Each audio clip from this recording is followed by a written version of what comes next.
बचपन से अब्बा अम्मा की नोक झोंक सुनते सुनते कब जवानी की दहलीज पर कदम रखा पता ही नहीं चला। वक्त बे वक्त अम्मा की शिकायतें कि जब से इस बंदे यानी हमारे बाबा से शादी हुई है मेरी नसीब ही फूट गए हैं मेरे। तेरे बाप के पल्ले बंधने से तो अच्छा था, तेरे बाप के पल्ले बंधने से अच्छा था कि खुद को खाई में गिरा देती या कुएं में छलांग लगा देती या फिर किसी के साथ भाग ही जाती।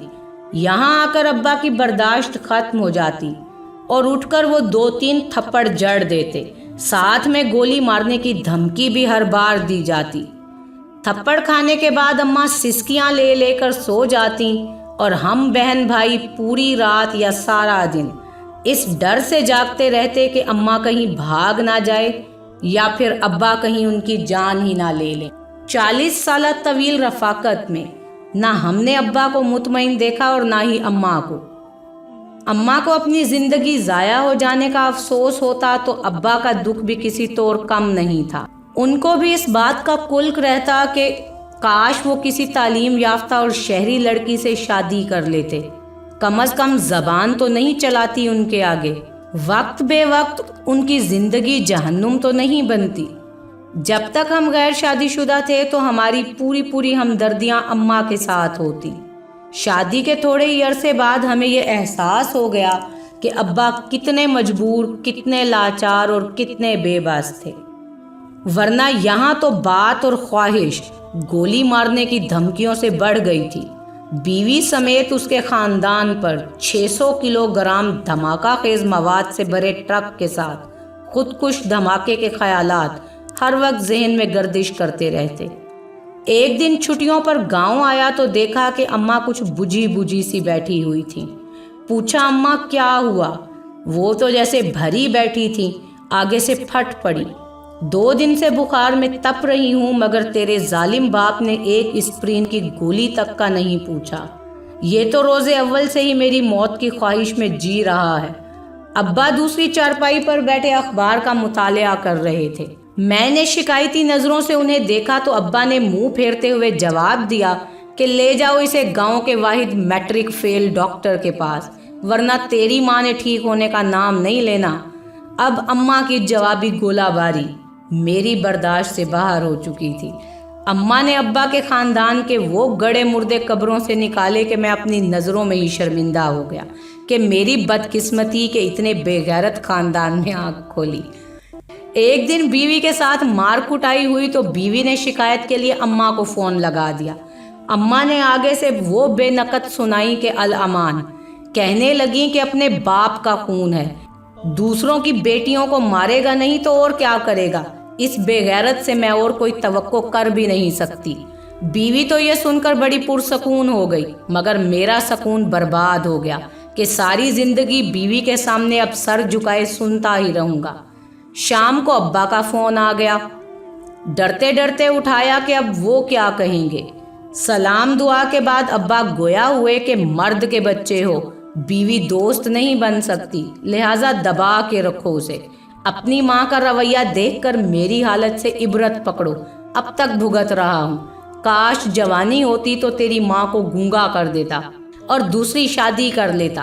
तुम जवान हो, लिहाजा मेरी तरह अफसोस करने से बेहतर है कि दूसरी बीवी लाकर इसके सर पर बिठा दो ताकि इसे लग पता जाए।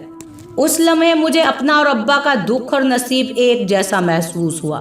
दोनों ने जाने कौन से गुनाहों की सजा बीवियों की सूरत में पाई थी, जो बीवियां कम और 24 घंटे का टॉर्चर सेल ज्यादा थी।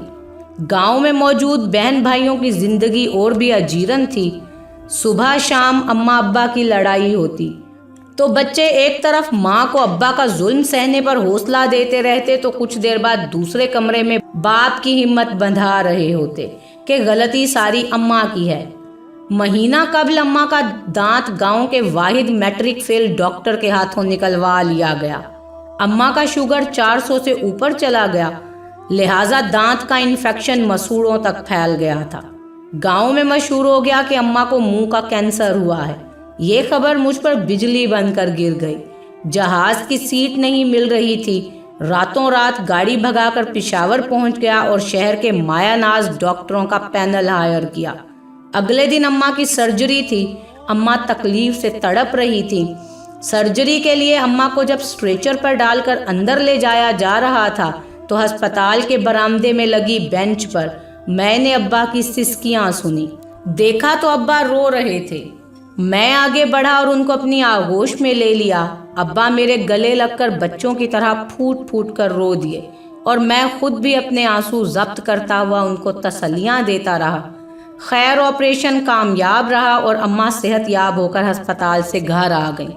रूटीन की जिंदगी फिर से गुजरने लगी। मगर मुझे अब्बा की सिसकियां और आंसू परेशान किए जा रहे थे कि अब्बा अम्मा के लिए रो भी सकते हैं। कुछ दिन पहले छोटे भाई का फोन आया जो अम्मा का सबसे लाडला था कि अम्मा ने उससे बातचीत बंद की हुई है, लिहाजा मैं सिफारिश करके अम्मा को राजी कर लूं।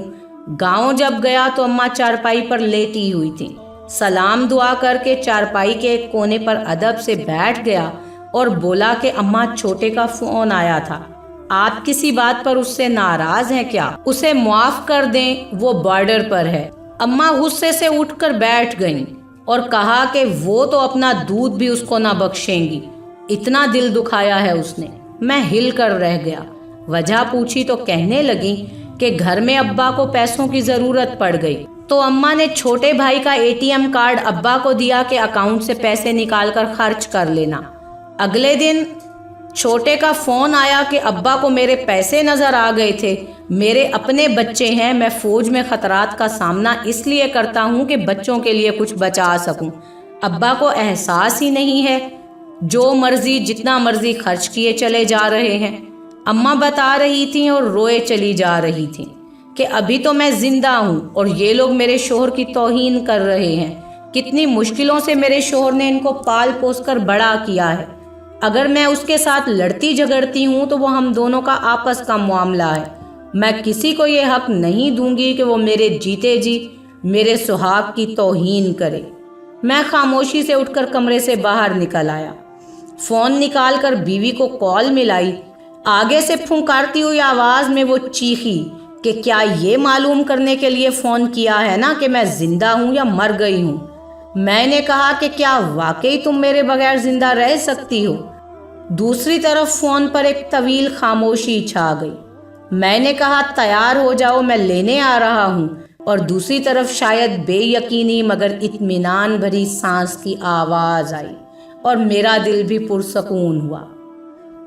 माँ बाप, बहन भाई और फिर बीवी बच्चे, ये सब बहुत कीमती रिश्ते हैं। इनकी कदर कीजिए और दिल से कीजिए कि इनसे ही ज़िंदगी में रंग और रौनक है। अल्लाह पाक हम सबको अपने वालिदैन और बीवी बच्चों के हकूक़ अदा करने की तौफ़ीक़ अता फ़रमाए। आमीन।